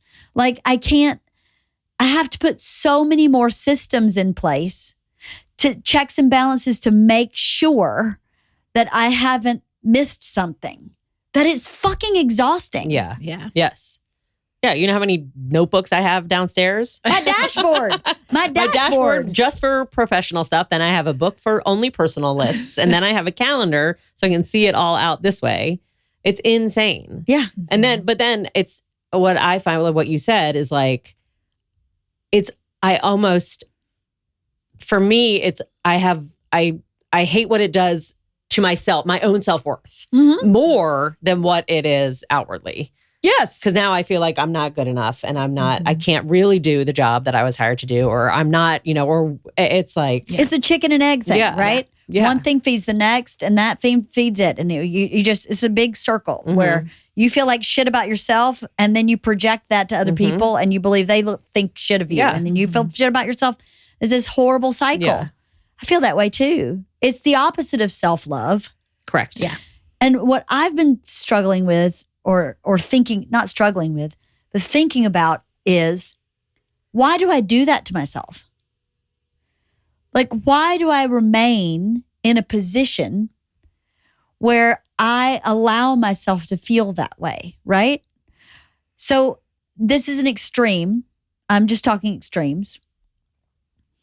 I should retire, not because I feel worthless, but because to be kind to myself, to have myself not try to function like I functioned before I had neurological atrophy, because I can't help neurological atrophy. So it's almost like that Major League Baseball player who should have retired. He's still a good baseball player, but he's gone past his prime. He's got too Well, many it's like injuries. Seinfeld. You retire at the top of your game. Exactly. Yeah. That's exactly Yeah. what I mean. Yeah. Not because I'm a quitter, Right. not because I don't believe I can do Right. it, but because trying to continue to play Major League Baseball at the level that I was playing Major League Baseball is so exhausting that now I don't have the space to hang out with friends, to go to the spa, because I'm so worried about all this stuff going on in my head that I have to get done, that I have to double check and make sure, and one more time, and let me write that out one more time, and let me do that one more time. Yeah. And it's not just confidence, it's actually proven to have this atrophy in your brain that you can't do anything about. But then which is me, speaking in extremes, most of my self-worth is tied to my career. Yeah. Like I can't not work. I can't not work. I try, I went back to work when Daniel was 9 weeks old. Yeah. I cannot not work. Yeah. And so the thought of that is terrifying. Yeah. And then on top of that, we're women. And so you have all the things that women do anyway, which is like over apologize and blah, blah, blah, and all that stuff that you've been trained to do your whole life, on top of all the other things that are menopausal or perimenopausal. And we still live in a somewhat misogynistic world. It's very patriarchal. I mean, the healthcare system is a perfect example of that. Yeah. They spend 6 hours on menopause. But also with like atrophy, like if you don't use it, then it just shrivels more, right? So the idea of quitting, that doesn't really help, because then you're not trying to exercise that anyway, right? I'm trying to make an excuse so I can quit, Cathy. I'm trying to make an excuse so I can quit. Isn't that what they're like? They're like all those word games and all that stuff. Yeah, exactly. Like that's what you're supposed to be doing as you get older. Now or something, right? Like, and crossword puzzles. Yeah, forget the knitting in the corner. You got to devil's advocate. You're devil's advocate. Okay. You take up a hobby that requires your brain to work like that, but then the delivery of that hobby is just for fun. You know what I mean? Of course, I'm talking about someone who can you have to have an income, whatever. Right. That's the thing. But okay, let's skin it that way. If I have this high achieving, I could still work, but work in a different capacity or a different way, in a different field somehow. Like that book we read, From Strength to Strength, where he said, there is you have 25 years of this intense high achievement. And then there's a natural decline, just like that Major League Baseball player. There is is very few professional athletes that have, 20 plus careers. Very, very few. So the norm is there is a shelf life for that high performance. Well, if we all as a society agreed that there's not a shelf life, obviously, for women, but there is a time in a woman's life where there's all this stuff that's happening, and that it would be okay societally to achieve a little less and still feel that you're achieving. Do you see what I mean? Yeah, but now all of a sudden women can't. Now all of a sudden women can't be, this is again extremes, in power, because the president of the United States, their shelf life is up. Then what you're saying is after menopause, they're great. I'm just kidding. But you know what I mean? But I know. That's a good point. That's the whole thing. And then that's why I like having a discussion. Yeah. That's a good point. Because then now all these women are like, okay, I'm done, or during this time, but they're climbing the ladder. Like the ladder climbs as you get older, not as you. Well, that's true. But in that Strength to Strength book, what I thought was really good and bad was that at that 25-year mark, you have a choice, right? Isn't that what he said? Mm-hmm. You can keep fighting that fight. And the fight is harder to fight, right? That Major League Baseball player, harder and harder. Or you can recognize that I've shifted, like cellularly, I've shifted and become a mentor, an advisor, a consultant, something that has less performance pressure, right? But uses all of your knowledge and intelligence and your experience. So it's a shift. It's a shift of position, sort of. And that people who are able to make that shift have better longevity and more fulfillment and happiness in their life. It's the people that keep trying to get, because it's from his scientific research, it's not really possible to continue to get those results for most people. There, of course, are exceptions to everything. Am I recounting that right? You're 100% correct. Okay. I think the problem is was he researching the menopause brain? Because that requires, first of all, you to have enough self-love to be able to say, I'm changing and stepping into a mentorship role. Yes. Right? Which is not easy for women. And two, very often, I don't think women are put in a mentorship role, right? Like, I think if you choose to step away and do something different, society, particularly in a business sense, is like, okay, you're out. Yeah. So I don't know that your extreme is all that possible. Right. I don't think you're interpreting that book wrong. I just don't think that works in practical application. Yeah. Gotcha. Yeah. Particularly for women, maybe more so for men. And I thought that reading that book too, that it was much more male dominated. Well, but yeah, he was a man. yes. Yeah. And yeah, that the whole ladder climbing felt much more male driven in that book. But I don't know. I don't know. I might be willing to try. Might be willing to try. We'll see. Well, I'll tell you one thing that I have shifted in listening to this is it has allowed me to be more patient about that otter gathering marbles that is my brain. It has allowed me to be more forgiving of my mistakes, because I understand it. Yeah. I just thought I really thought I was going crazy. That I thought I was having a cognitive decline, right? Right. I said to Bert, this made me feel like I missed my window of like whatever I wanted to do, being a writer or being something else that requires that really sharp brain. I felt like it made me feel like I missed my window. That was my initial reaction. And then over time I was like, okay, well, really what I should take away from this is to be kinder to yourself when those things happen and just do your best. And when you fail, so to speak, or when you drop a ball or when you forget to call somebody back, you can maybe be a little less punitive with yourself and understand that this is what's happening in your brain and it's not your fault. Because I do try my very best to keep all my marbles in my little otter arms. Yeah. And it just doesn't always work. So.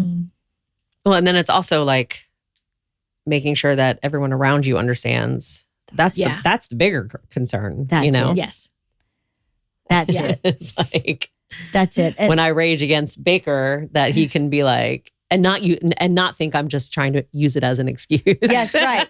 When it really is something like that. Right. Because I'm never like that with Bert. Yeah. I mean, literally never. So, not literally, 4 times only. Yeah. But I think that's the point. That's my point, is that if we know more, then we can have a conversation. I mean, immediately after this, Bert slept while I watched this. And as soon as he woke up, I was like, I need to talk to you about this. Yeah. Because a lot of this answered questions and a lot of it really bothered me. Yeah. And I mean, he's going through it with me. Yeah. Like it or not. Yeah. He's in menopause too by proxy. Yeah. So I think for our relationship, this show has been really helpful in me saying, hey, these things are going on. And even my longevity, when I go to Denise, when I come back with the menopause specific stuff is really helpful to tell Bert, this is what's happening in my body. Yeah. How could he possibly know? Right. I don't know. You don't know. Like, you can't possibly share that with him so he understands. Yeah. Yeah. Anyway, let's keep watching about this atrophy. It's just scared me so bad.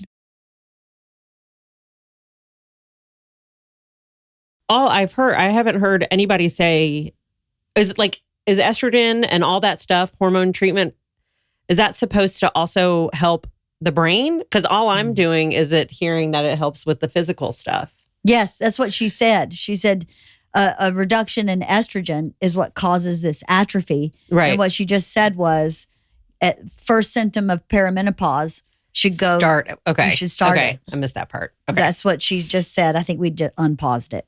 It was right when we unpaused it. Okay. So that was my thing, is I was like, well, I had years of perimenopause. I had so many years of hot flashes. Yeah. Years and years of going to my doctor going, I am sweating through my sheets at night. And she was, well, that's just part of the process. Yeah. So I wish I had found this Denise years before, but I didn't find her till I found her. And I can't go back in time, but I definitely am one of those people who had a very long perimenopause, for sure. So yeah, she said if you first symptom, you should go get it checked. And she's UCLA Menopause Center. So clearly at UCLA here, they have a menopause center. So It's so interesting because I go to UCLA, right? do you? I've not been to the menopause center, but my doctor who was at UCLA was the one who was like, oh, didn't realize I wasn't actually in menopause when I started the HRT. And there was some confusion about whether you should start it in perimenopause or not. So Which is even at fascinating. UCLA, Correct. they're not talking to each They're other. not talking to each other. That's insane. Yeah. Yeah. That's maddening. crazy. It's really maddening, actually. Yeah. Well, and also that these things, these hormones are not part of just like your normal blood work. No, Yeah, it's not. it's not. No, I know, but why? Yeah, why? Why isn't your OBGYN drawing your blood? Like, I never got my blood drawn at OBGYN. I mean, I did when I was pregnant. But Yeah. like, as part of your health care, you just go get a pap smear, get a breast exam, and you're done. But Well, You know? in essence, your OBGYN and your general practitioner should be able to do the same tests on blood, like no matter what. oh so, yeah, for sure. But they would read it differently. yeah, maybe. You know? Yeah. It's like a cardiologist and Yeah. a pulmonologist when you've got Yeah. stuff going on trying to figure it out. They're looking for different things. Yeah. So I don't know, but UCLA, that's Yeah. a kicker, Yeah. Kathy. That would make me furious. That would I'm make me furious Pretty too. annoyed. Yeah. That would make me so furious. Yeah. Okay, knock on her door. Be like, She doesn't have a door anymore. She's not there. Right? I'll go and knock on her Yeah. door. Yeah, though. that's what she means. Yeah. Go Oh, that's knock on what that you mean. woman's Oh, yeah. door. The menopause. Shit. Yeah, Right? and be like, and also you need to teach everyone in this. Right. Yeah, Crazy. that's crazy. All right, let's Yeah. go. Did you hear that? Yeah. She basically was like, "It's never going to go away. Sorry, Pretty much. it's never going to. Yeah. You're never Yeah. going to be the same. Right. Yeah. And Never if you gonna be didn't the start same. already, you're screwed. Yeah, and Yeah. if you're right, exactly. Yeah. Yeah. That's That flipped me out. Right? yeah. Yeah. That this, what I have going on now, is Yeah. me. And what does she mean by brain exercise? What does does that- she mean? I think she what does means. that I think look she like? means those like Sudoku and Sudoku. yeah. I do. I think that's what it. I think that's what she means is like those kinds of cognitive. Shoot me in the head. Yeah. I'm sorry, but I Wordle, can't Wordle. do it. Puzzles. I'm like, no, come on. It's puzzles. so- You know, Any sort my of new puzzle- favorite game puzzling? is- Are you puzzler? My new favorite game is called Find the Cat, which is I know that game. It's like Where's Waldo? Except Find the Cat. Does that count? Because I love that game. I also have a pantry sorting game that I'm hardcore into right now. So I'm assuming that's all cognitive. I'm hoping, but yeah, I was like that. I was like, oh my God. So I'm never getting it back. I mean, I've I don't wanna exercised all believe through that. menopause. I don't want to believe that. Like I don't that's either. terrifying. Well, and you're talking to this woman. The woman that asked the question is a lawyer who's like up, Yeah. like in front of a judge, Can and you all of a imagine? sudden cannot remember the word that she was about to say, yeah. And someone's life is at stake Yeah. potentially. and Come that's just on. her new normal. What does that even mean, though? I don't Like, does she? Well, that can is why no she now longer feels be like a she lawyer? can't be a lawyer. But that's, Exactly. That's not okay. That can't be. You okay. can't just retire at fucking 36 if it starts then. Yeah. Now she's got to start mentoring. You know what I right. mean? Yes, And that's what yeah. I That's mean. not She can okay. retire. No. no. That scared the shit out of me. Yeah, that's No. insane. That's insane. So So you just cut off half the population when they reach 40? Okay, I'm having some issues with this. This can't be true. yeah, It Yeah. can't be true. but she's a neurologist. And if that's the case, why is not every fucking woman on HRT at the age of 40? A, B, why aren't Right. we not demanding Yeah. Yeah. more research on this? But not just women. Men have to live with us. Yeah. They should be demanding it too. Yes. Fuck Right? them. They Yes. should be. Everybody should be demanding that they Yeah. figure this shit out because she said, I think it needs a drug. What drug? Like, how do you, what? I mean, More that's, so Well, I than a guess I thought she hormone. meant estrogen. maybe she did. I don't know. Yeah, I don't know. But That's a estrogen good is, question. well, I guess estrogen is a drug. It's a hormone. It's I mean, a- but anything you it's a putting something biodiverse, yeah. into Yeah. your body. Yeah, I wonder if she meant something synthetic or if she just meant a hormone. Yeah. I don't know. That flipped me out. Yeah, I'm having some trouble with that. Are you? Yes. I mean, I don't want to believe that. Well, I That think can't I'm like be- I'm thinking about my mom right now and like how my she's mom's batshit crazy. This is not a I good know, sign. I know. Okay? Well, right. And like, Like, I'm this like is not thinking about my helpful. mom and like the fact that she can't, like, she's still at 75 has trouble remembering words. Like that never came back. Yeah. But I just was like, ugh, mom. I never, until about 30 seconds ago, equated it with the fact that she probably lost all this stuff and when she went through menopause and it never came back. And how that must make you feel. I know now how that makes me feel. And now I can put so many pieces together about my grandmother. Yeah. My grandmother was very quiet. And I wonder if sometimes she just searched for words and for her, it was embarrassing and she'd just rather not say anything. Mm-hmm. I mean, I'm just totally making that up, but that's possible. Maybe. I don't know. It just, that woman, that UCLA woman kicked my ass. Yeah. My takeaway was like, this cannot be real. And then how do you, okay, if we decide or we accept that that is real, right? Then I don't want to live frustrated with myself or unhappy with myself because I can't prevent that. It's almost like if I got scarred on my face, like if I was in a terrible car accident and had a scar on my face. Well, I have to face the world with that scar on my face, and I can't do anything about it. Like if it's something that can't be fixed with plastic surgery, you have a scar, you're walking around with a scar on your face. Am I going to walk around losing a leg? Feeling it's like feeling like shit about myself because of that, or how do I adjust my own expectation of myself so that I can come at myself with self-love and acceptance and kindness? You know, I have this thing in my brain where I try to treat myself like I would treat a 5-year-old, right? With a lot of acceptance and patience. And I'm not always good at it, but that's my goal. And this is it's hard.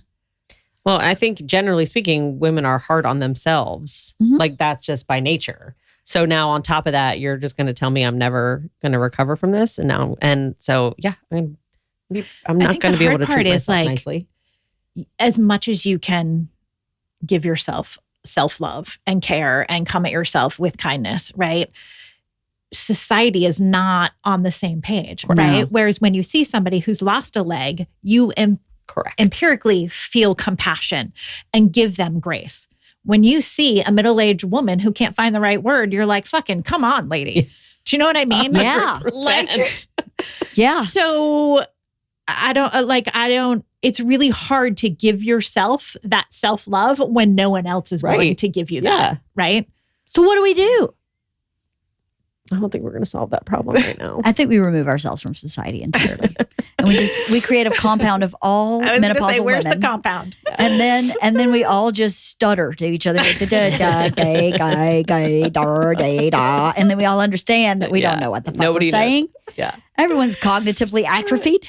We all just rock and do Sudoku all day. And like every day, just more people come to our community.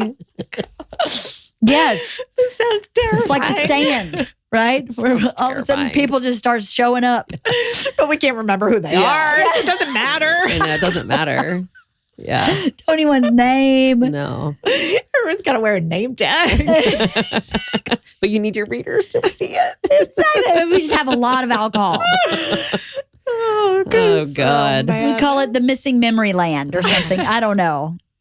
Anyway. I did not want to carry this burden alone. So, ladies, thanks.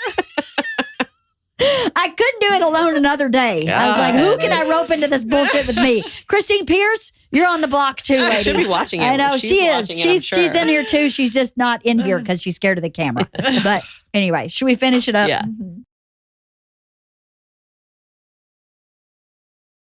They started it by talking about divorce, but then that woman never said, like, did she get divorced? I assume that was part of her process, was getting divorced. And so then the question becomes, like, is it what we were talking about earlier, which is a toleration thing? Or was it that her husband couldn't, like, help her through it? And that became a fissure in their relationship? Or what the story was in terms of her divorce and what is more common. 73% of women say that their menopause was the cause of their divorce. But to me, there's like, what is it? What inside of menopause? Right. Was it their lack of tolerance so they initiated, or was it their erratic behavior caused by menopause that wasn't tolerated by their spouse. Correct. They broke things they couldn't fix. Correct. Like my rage incident. Correct. If my husband hadn't said, this wasn't you, you're forgiven before you even ask. Yeah. That would, and if he had said, no, I'm going to resent you for how you treated me. Yeah, and you're not the woman I married. Exactly. Right. And if that happened over and over, Yeah. I could see that. That I can see more than, I see that more than I see like, A I woman can't being tolerate like, you. The gum chewing. Right, I'm exactly. out. Exactly. Yes. For sure, which is really a shame because for her male gynecologist was like, use a lube. I mean, that's someone that's really out to lunch, Yeah. and not really.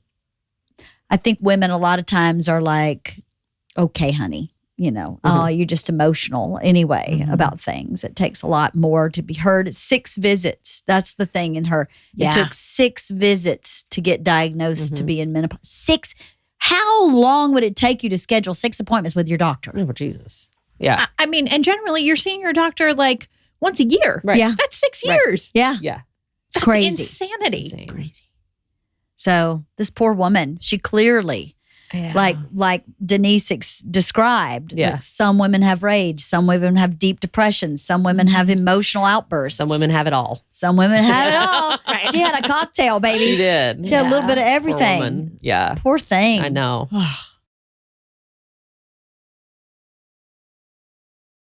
A siesta. I know. We should do that. We should have a siesta. Well, That's you don't awesome. deserve one yet. Well, no, I don't deserve one yet, but I'll go to You y'all. don't either. I get it. I'm the only one that can have a siesta. I will go to yours. Because you're okay. So do Right. I celebrate We'll it throw in you in. October? That'll be my 2-year siesta. Probably. Yeah. Or just do it now because we're late. Oh, true. Yeah. Okay, maybe I'll have a siesta coming up soon. I love it. I think we deserve it. Yeah. Any closing thoughts on what we've discussed? We've discussed a lot. I know. Mm-hmm. Well, there's a couple books that were recommended in this. I think we should put them in my description so you can find them easily. I don't even remember what they're called. Naomi Watts' book and This doctor's book. the doctor's book. Yeah. The New Menopause was her book. But I'm going to read them. Yeah. I mean, I'm already Yeah. through menopause, but I'm super curious about what they have to say. But you're not actually through it. Like you're right. Yeah. towards the end, certainly. I'm in the middle. Yeah. Well, No, I'm you're more than closer middle. to the end, I'm I close to the think. end. I hope so. I hope so. Well, how do you but know when even- it ends? Well, even that neurosurgeon said it's 2 to 5 years. That's what Denise said to me too. Is 2 to 5 years. after your after When the you're- year after you Oh, stop. yeah, I guess your that's last true. period. I or- think when your last period stops, everybody says 1 year later Yeah. and you're out. But but that Denise is really told me 2 to 5 years. it's like 2 to 5 years. Yeah, so yeah, yeah. really, Oh, yeah, good point. I'm 18 months into menopause. So can you not have your siesta until 5 years later? Well, Halle Berry said 1 year. Okay. So I'm going to So go. we're gonna go Halle with We're Berry. going to go with that. Yeah. Yes, we'll keep Halle the queen. Yeah. And we'll do that. Okay. But thank you for talking to me about it. Yeah. It's really, really been on my mind. It's crazy. Was it helpful for you at all, Stacey? Yeah, I think so. I mean, it just is like the note, the takeaway is to the earlier you get ahead of it, the better. That's the takeaway. And to But educate that you're yourself. right, but that like your normal GP or OBGYN is not the person, can't help you through it. Well, or not necessarily, but Respin was Halle Berry's website, and then Stripes Beauty was Naomi Watts, and then menopause.org was the website that the Dr. Haber recommended, and those 2 books, and I'm sure there's plenty of other books that are out now about menopause. Oh yeah. But I think educating yourself is the takeaway here also, Yeah. is to educate yourself and to advocate for yourself and to, women's instinct is real. And if something doesn't resonate with you, you have to listen to that. Yeah. If that doctor you're like, I don't know about that, because I'll tell you, when my internist said, oh, well, I went, no, I'm not good with that. Yeah. And then I went and for my GI stuff, had a colonoscopy, and he was like, yeah, I don't know. And I went, I'm not good with that. I need to find a different avenue. So you have to listen to that, whoever your doctor is. And I know people live in small towns where resources may not be what you would like. I'll tell you, a lot of what I'm doing too is supplement based, you know, like magnesium and stuff that you can buy at Rite Aid. It's not that deep. So, but researching and figuring it out for yourself, I think is possible to at least kind of scaffold up what's going on. You know, St. John's wort is a great natural thing that you can take for mental health and balance. And, you know, there's just a lot of different remedies. If you can't or you don't have the resources to go a route of an HRT type route, just don't just lay around and think there's nothing I can do. You know, there are books you can read. You can check out from the library, you know, podcasts that are free that you can listen to about menopause, including Oprah's. So, I don't know if her podcast is free, but you get what I mean. Dr. Haber is on menopause, talking about this all the time on menopause. Dr. Haber's on Instagram talking about menopause. At least I caught it. I know, right? I was there with you. I was like, yeah, I'm sure she is on menopause. Welcome to the Hotel California. Well, and also put yourself first, because most women will put themselves last. Yeah. Self-care is not a thing that we do. What are you going to do, Cathy? Are you going to go back to the doctor now? Do you know? Oh, definitively. I was going to anyway, but like, you know, I'm very good at like diminishing what I feel, you know, knowing that the doctor isn't really getting it by going, well, it's not that bad. So I guess I'll just be fine. Yeah. And really trying to advocate more. You know? Yeah. Did this help you feel more strongly? Well, yeah. Now I feel like I'm late. Do you know what I mean? Like I should have been on HRT a while ago. And the idea that like I'm afraid of it, okay, you know, like most medications, it's not perfect the first time. There's always a balance, right? So that you had that combo pill, from what I know from Denise, that is like a huge red flag. How can you possibly have the accurate ratio of those two hormones to each other? That just doesn't make sense. That's some lazy ass somebody in the big pharma. It's See my brain? One size fits all. It's yes. That's literally what it is. That's right. It's a protocol. Yeah. And you can't do that. Right. So I hope you do go back, because everybody has to have their own journey, but I've had so much relief from mine. It's just been a lot of relief of like, why am I like this? Just to have the information and the support in my body. It's been great. So again, thank you for having this conversation. I hope it helps anybody listening. Yeah. Thank you. Thank you. Yeah, thank you.